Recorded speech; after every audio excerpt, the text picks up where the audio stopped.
Hi, I'm Charlie and I'm from Bristol and I'm currently the UK's fastest female speed cuber and I average around 20 seconds for the Rubik's Cube.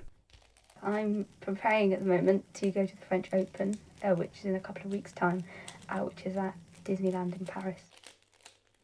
Last year, so in 2007, my flatmate brought a Rubik's Cube and over the summer neither of us had jobs and we were just really bored, so we spent all day trying to solve this Rubik's Cube and finally we did it, and then we both became quite obsessed with doing it faster and then went to a UK competition a few months later, and then from there I just made friends and travelled to other competitions and things. I think what makes the Rubik's Cube different for me and more interesting is that it's not just like watching television or playing computer games. It's not quite as mindless, and I don't know, it's something a bit different. You can take it everywhere with you and it's mentally stimulating as well as fun. Most people think it's, well, to start with, they're usually amazed that you can do it, let alone quickly. They usually think it might be set up or that there's a particular trick and don't really seem too keen to admit that it's actually, you have to learn things to do it and it's actually quite difficult. And I don't know, my friends think it's good, but I think that the novelty's worn off for them and they're just getting a bit annoyed by the noise, and it's definitely the same with my parents, who don't like the noise either. There are lots of different types of Rubik's Cubes, such as larger ones and other shaped puzzles, so there's always something new to try and different to solve, which definitely keeps your interest. I particularly like the pyramid-shaped one called the Pyraminx, and I enjoy that at a competitive level. Hi, I'm Joey, a speedcuber from Leeds. I'm ranked #1 in the UK for blindfold solving with a time of 1 minute 17. I started cubing because I saw lots of videos on the internet of people solving it, and that interested me. I never really started out wanting to solve it slowly. There's always, because I've seen the videos on the internet, I always knew that it could be solved faster and faster, so I always went in for an aim of, I want to go fast. So it never really started out like just a fun thing. It's fun, but it never started out slowly, just fast. I've always been interested in memory sports, like memorising packs of cards and sort of thing, so it just seemed like, Rubik's Cube, memory sport, beautiful.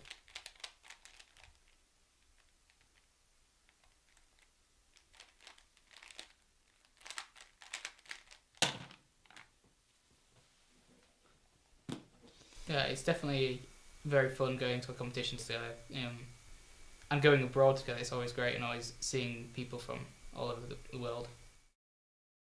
I'm particularly looking forward to seeing Lars who has been at every competition I've been to, and another friend of mine, Arnaud van Harlen, he's another friend.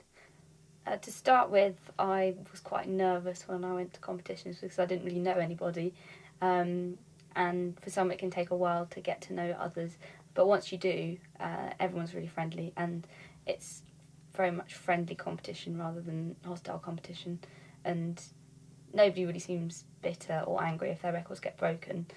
They just encouraged to get faster times or practice more. So it's a very friendly hobby and everyone respects each other's achievements, I'd say. I don't think I would have continued the hobby if it hadn't been for other people I'd met and the fact that it was so fun to go to competitions. I think the best way to prepare for a competition is just to practice, really. Do a bit every day rather than just leaving it to the last minute, and make sure that you've got all of your puzzles in a good working order, that they're all well lubricated and that they haven't got any pieces missing or any stickers missing or anything like that. Quite often I'll sit down and do an average of maybe like 50 of one puzzle if I really want to improve in it. That's usually for puzzles that don't take too long to solve though, because otherwise I'd be there for quite a long time. And it's quite nice to see how my times can improve after I've done that average. Sometimes I find it quite useful to learn new algorithms so that I can improve my whole solve in general. But usually it's just a maintained effort over a few weeks before a competition. Hello, I'm Jean-Louis Mathieu.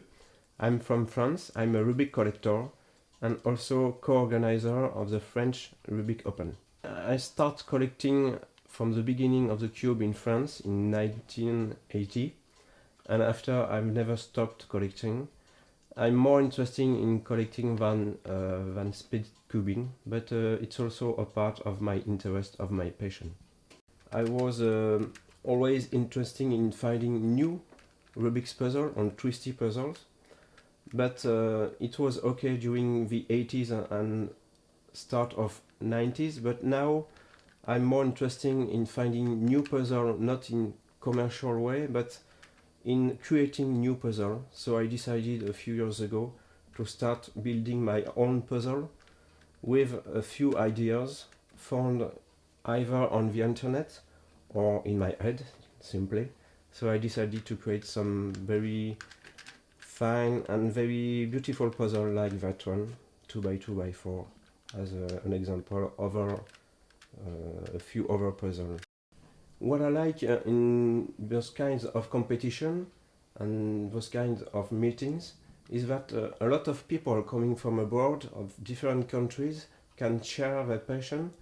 We can improve our speedcubing, but also share all the puzzles we have discovered for our collection. So it's a good opportunity for all people to meet together in only 2 days for a weekend of a competition on a French Cube Day. I travelled to France on the Eurostar and I practiced all the way here, and I've met up with my friends and we had a nice day in Disneyland, but now we want to sleep and get some rest for tomorrow, so we will do well.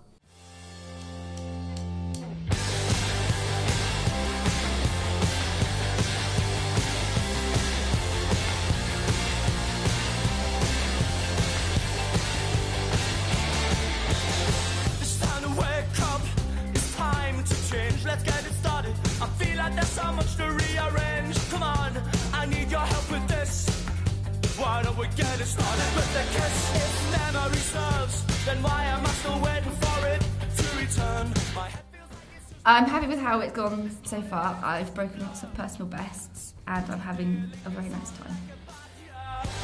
I can feel it, I can feel it, I can feel it coming, I'm beginning on the twist. I can feel it, I can feel it, I can feel it coming, I'm beginning on the twist. I can feel it, I can feel it, beginning on the twist. I can feel it, I can feel it, I can feel it coming, I'm beginning on the twist. Today went really well. I came second for Magic and I won this medal for this puzzle, and I wasn't really expecting it, so that was good. I won this for the Pyraminx, which is the pyramid kind of one, and that's my favourite one, so I'm really pleased. I thought you knew enough about it, but you still want more. Today I don't feel so ill. If only I could find the time I want to kill. I can feel it, I can feel it, I can feel it coming, I'm beginning on the twist. I can feel it, I can feel it, I can feel it coming, I'm beginning on the twist. I can feel it, I can feel it, beginning on the twist. I can feel it, I can feel it, I can feel it coming, I'm beginning on the twist.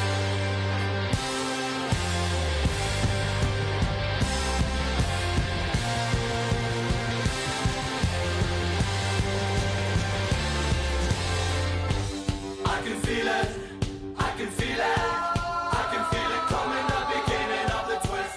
I can feel it, I can feel it. I'm quite disappointed with 3x3 because I didn't have a very good average and I should have had something more around 20 seconds. I also didn't make it to the semi-final, which is kind of annoying. In my next competition, which will hopefully be in Denmark in 2 weeks, I would like a successful multiple blindfold and a much better 3x3 average nearer to 20 seconds.